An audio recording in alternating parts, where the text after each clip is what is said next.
Climate change is wreaking havoc on the world's diverse species, biosystems and socio-economic fabric. The mass movement of desperate people will become more common, and deaths from serious diseases in the world's poorest countries will rise. And how do we responsibly capture that multi-causal nature of population movements in a way that policymakers can understand? And seeing, the limitations on mobility. So people who move short distances or only move to certain places and who are trapped in transit. The equation of carbon emissions with the discredited simply says, look, these are both things. They're worse than junk bonds. They're just nothing. There's nothing you want in them. The conference came about as a consequence of this European network, Cost Action IS 1101, set up really to build the capacity in the social sciences and humanities around this question of climate change and human migration. Historically, that relationship has been debated in the academy as between migration scholars on the one hand and environmental scientists on the other. And very often that debate has neglected to consider some of the deeper political and cultural issues that are at stake when we think about human migration and the environment together as a singular phenomenon. If climate change or other factors then force you to move, where would you go? How would you make that decision? Who's going to pay? These are the questions that we need to know from the people's perspective. How do we create arguments for really useful policy on migration and climate change? Like how can we compel governments to actually do something to address the concerns of people who are affected by climate change, or address the concerns and the needs of people who are kind of maybe being forced to move by climate change impacts? Migration happens. So our responsibility as this community is to help governments and institutions find ways to make sure that if people move, that they do so in safety and dignity and in ways that really are aligned with our values, human rights, that receiving communities don't feel threatened, that they're, that's a difficult thing, but that's really, I think for me, that's the take home. How do we help if people have to move? How do we create options so that it's done in safety and dignity? In refugee law, or in the law surrounding the protection of indigenous people, or in kind of any other area of international law. Like, what have we already got? What are the legal tools that we've already got that could compel a government to actually kind of implement a useful policy that really helps people who are being affected at the moment? What strikes me at this conference really is the diversity of the approaches and of the papers. 10 or 8 years ago, most of the papers were case studies investigating the causes of migration. That is, what kind of environmental drivers are leading people to migrate and how do they migrate. And now we have papers reflecting on gender, on the consequences of migration, on the policy responses, much more on the legal frameworks, but also, and that's interesting, the appearance of critical papers trying to theorize this, to put this in the framework of post-colonial studies, for example, or of gender studies.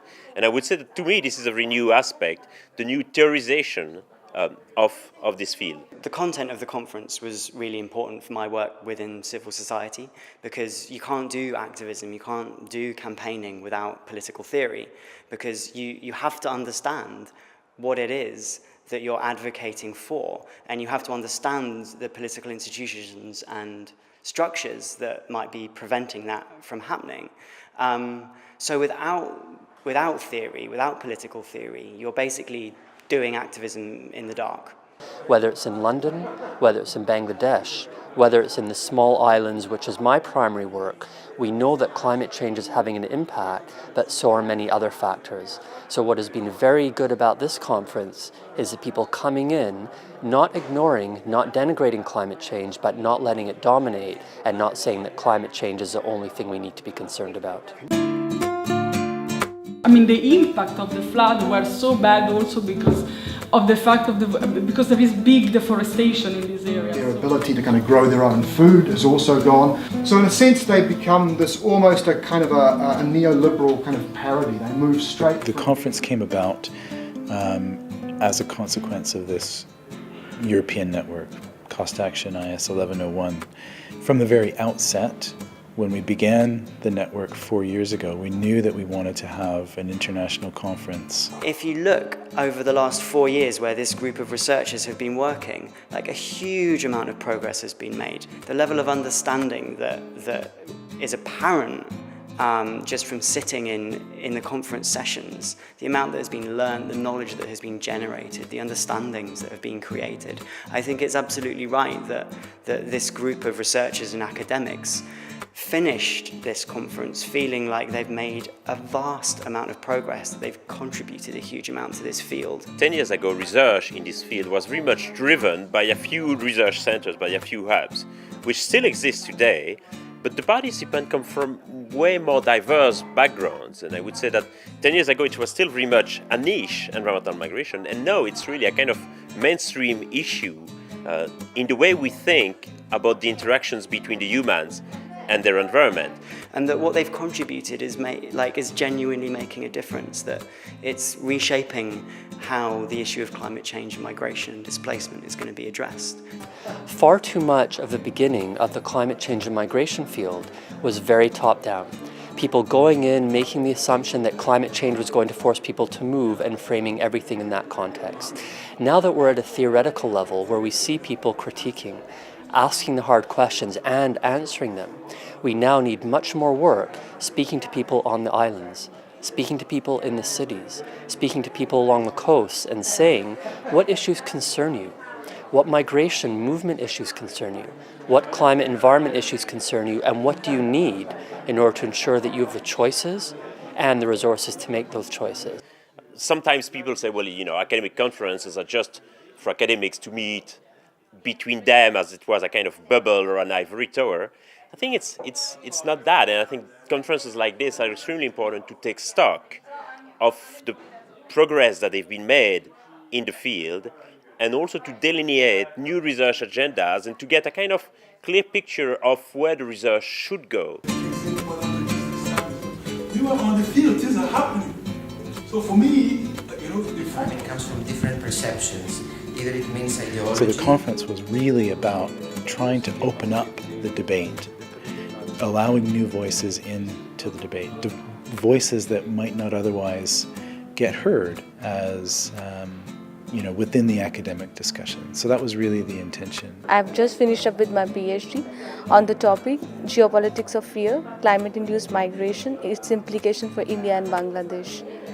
And now I have come here for presenting a paper on moral geographies en route climate refugees. In order to be the part of this conference, I gained so much, I have learned so much, and through this presentation I wish to present my research ideas over here and to get comments from the people, from the intellectuals and scholars that have come from all around the world. The focus of my research is on climate change interface with environmental law regarding the protection of indigenous people's land rights. And these 3 days I've been exposed to all sort of presentation, theory of migration. I've had all sort of dimension to the field. Political scientists have come to do presentation. I've seen artists also doing their own bit in relation to migration. For me, one of the key take-homes from this conference is the mix, a plurality of ideas. And the reason why that's so important to me is because UNU is part of the UN family, we're really looking in this year 2015 at a set of really important international conferences: Sendai, Addis, Development Finance, the Sustainable Development Goals in New York in September. And so the influence of a conference like this is demultiplied by the fact that people come from very diverse backgrounds, research centers, and would, when they go back home, disseminate in a way the findings. And really the fact that this topic has become so mainstream and has really climbed up the ladder of both the policy but also ideal agenda, I think is very significant and tells a lot about the influence of conferences like this. When you hear so many narratives and voices and research work. It gives you several insights. There's a birth of many insights in you, and you're being influenced and inspired by those ideas. So for me, all these are multidisciplinary experiences which I think will guide my work when I go back to South Africa, because I've been able to interact with all sorts of people from different backgrounds. And I feel that's an asset for me when I engage with the issue of climate change.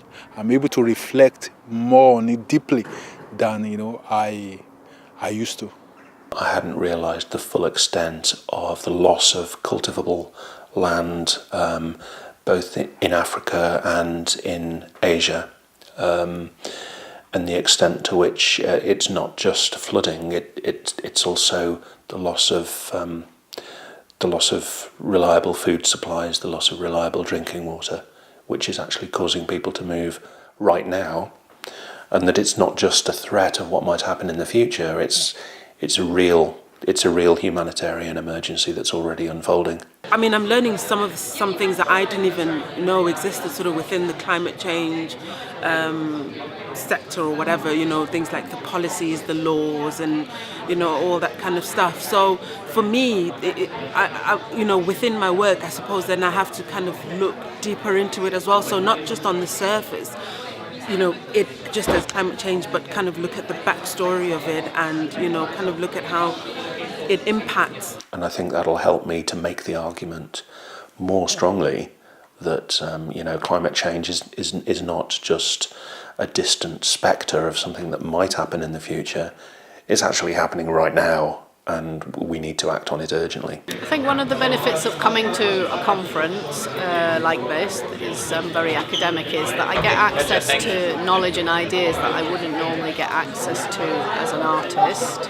And so concepts and ideas that I perhaps might have to read 20 books in order to get to, I get access to because people are presenting kind of long ideas for papers, but also kind of summarising the research work that they've been doing in 10 minutes, and then the sort of an opportunity to ask questions to academics that I have no access to in my artistic life. But I've found that the really strong papers have come forward, and I've learnt a lot. That's one thing for sure. I've really learnt a lot, and I suppose I will be taking bits of whatever I've learnt and put it across in my work. The term environmental refugee was coined in 1985 and was reinforced in the first 1990 IPCC report, which stated that, quote, the gravest of when empires exploded onto the world and colonies and empires were created, the claim of indigenous peoples. Professor David Held, who is a university professor here at Durham University, his first point was migration is a world historical phenomenon, which is another way of saying that is that migration is absolutely central to the way in which the world is shaped politically nowadays. And then he posed this question about the cosmopolitan dilemma. The cosmopolitan vision is one in which there would be a world government, essentially, a set of norms, international norms that all political jurisdictions adhere to in some way. The cosmopolitan dilemma is always attempting to balance the needs of the global with those of the local. And so he tried to present some of those issues. My focus instead is going to be on the posthumanism inherent in neoliberal rationality, proliferating global slums and refugee camps, including those populated by so-called climate refugees, and in the supersession of democratic institutions and a democratic imaginary today. Professor Wendy Brown, who's a political theorist at University of California, Berkeley, and her concern is that neoliberalism as a form of economic practice is undermining democracy. Rather than the keynotes being focused specifically on an area of policy or a particular country or something very, very specific and focused, which is important, the two keynotes today really said to us, look, this is political, and today we're asking you to kind of think about it politically and think about it in terms of power and inequality and money and apply that kind of political thinking to migration and climate change. There are tensions always between those of us trying to influence policy and the danger of being co-opted by those processes. Good development planning includes measures to reduce the risk of disasters. Some projects undertaken to mitigate the effects of climate change may in effect displace people by forcing them. And then the last keynote was by Dr. Elizabeth Ferris, someone who does academic work specifically for a policy audience. And one of the points that she made, and I think this is something that is recurring in this whole discussion about the relationship between climate change and migration, is the question of definition. What exactly is a climate migrant or a climate refugee? How do you know one when you see one? And this is an outstanding question in our debate. You can't define a climate refugee or a climate migrant. There is no definition for it. And her point is that this poses enormous problems for any policymaker hoping to design effective policy to deal with the migration effects of climate change.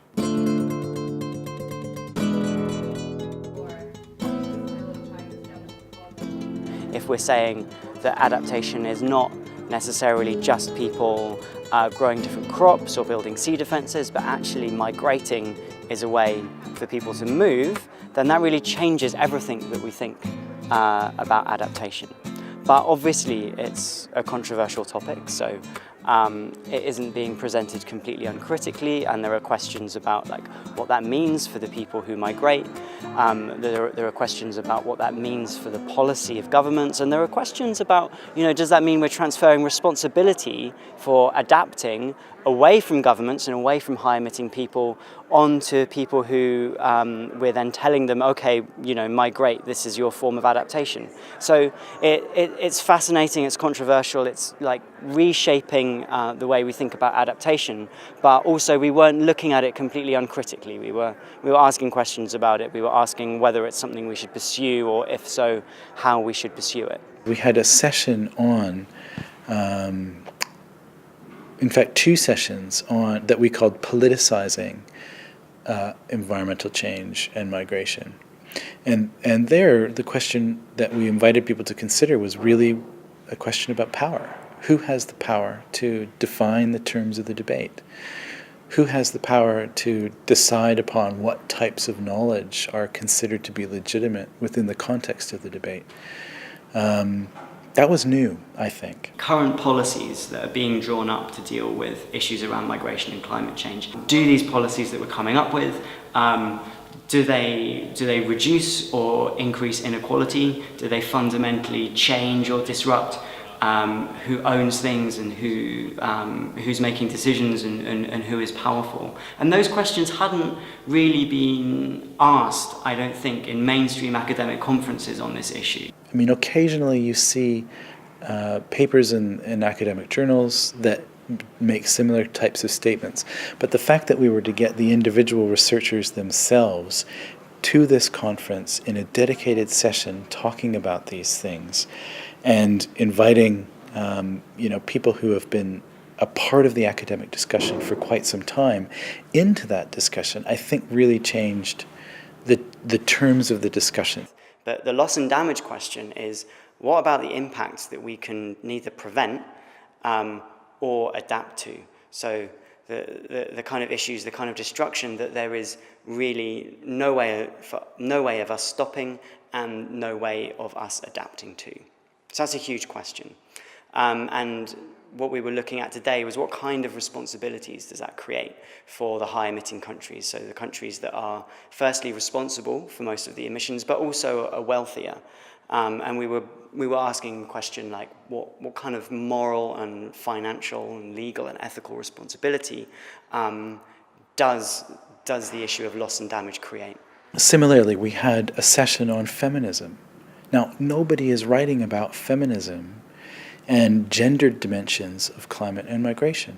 But we had a session on it here, specifically to begin opening up that question about how does gender play into the question of climate and migration? There were a few sessions today looking at borders and security and militarization, which I think is a really fascinating question.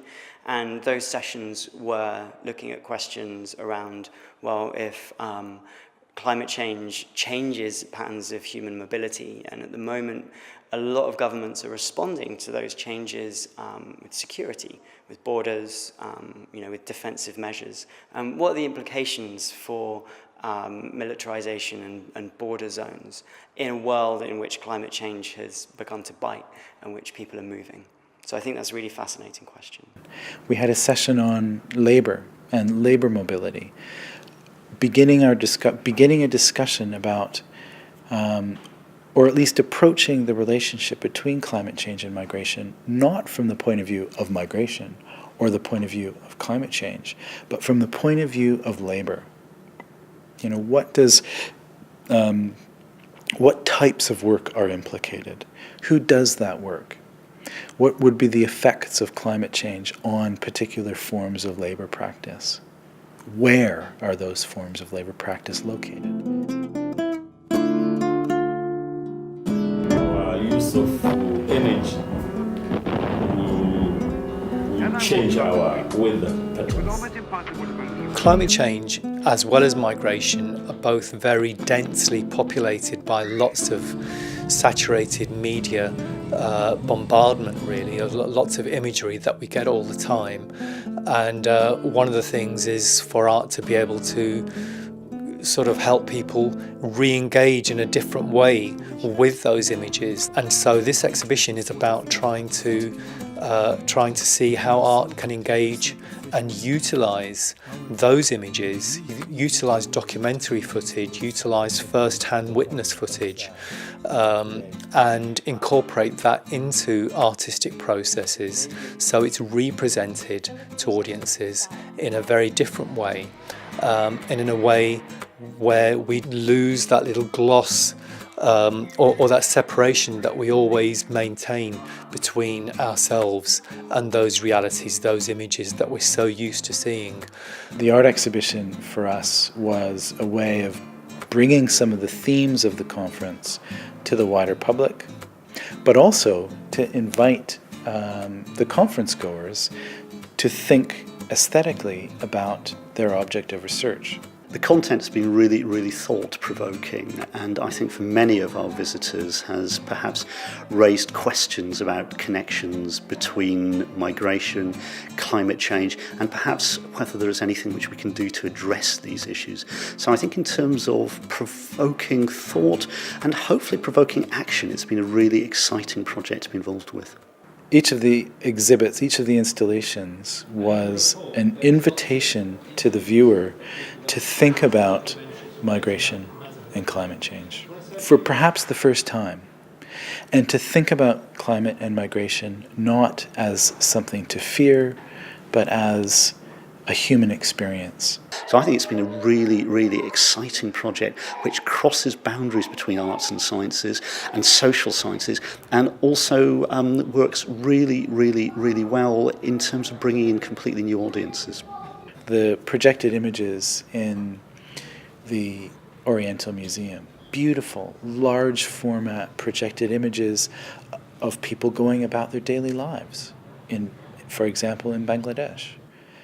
Presenting to us in large format the humanity of the other, as it were. That's a really profound thing, I think, for people. And when they're invited to look at an image like that as, an image of climate change, for example, I think it really shifts the way that people think about climate change. It says climate change is not a technical issue. It's not an obscure policy or legal issue, but it's a human issue, and it involves the lives of people. And I think that's partly what the art exhibition was trying to bring to people's attention. I wanted to really push the diversity and the plurality of who was creating the artwork, the levels at which they were creating it, where they're from, the geographical and cultural regions that they're from and that they kind of represent, and the kind of cultural background that informs their way of thinking. I wanted to diversify and pluralize the kinds of places where it was shown, the different kinds of people who would be participating in showing it or in the events. I wanted to have a range of different ways in which people could come into the dialogues that the arts presents. So we had a lot of discussion sessions, a really wide range of discussion sessions in different venues, and we involved local activists, local communities. In a way, it was about, the art exhibition was about giving voice to those who might be displaced by climate change. If part of the wider aim of the conference was a plurality of voices, then the art exhibition provided a very distinctive kind of voice, I think. That we're not dealing with one single issue, that we're dealing with extremely different forms of migration, which are structural migration and structural evolutions.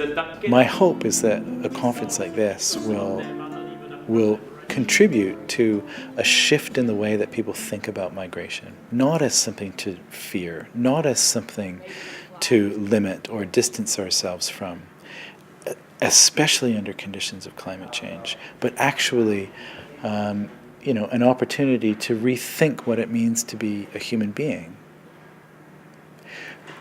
What does it mean to offer hospitality to someone under conditions of climate change? What does it mean to open up our borders to more and more migrants under conditions of climate change? That, to me, is a question about our humanity. Rather than letting people suffer over there as a consequence of, the lifestyle that we live in the West, in the North, and so on. I think the real test of our humanity is the extent to which we can open up and embrace people who are different from ourselves under conditions of climate change. So that would be my hope of my ambitions that this conference would have for the wider world.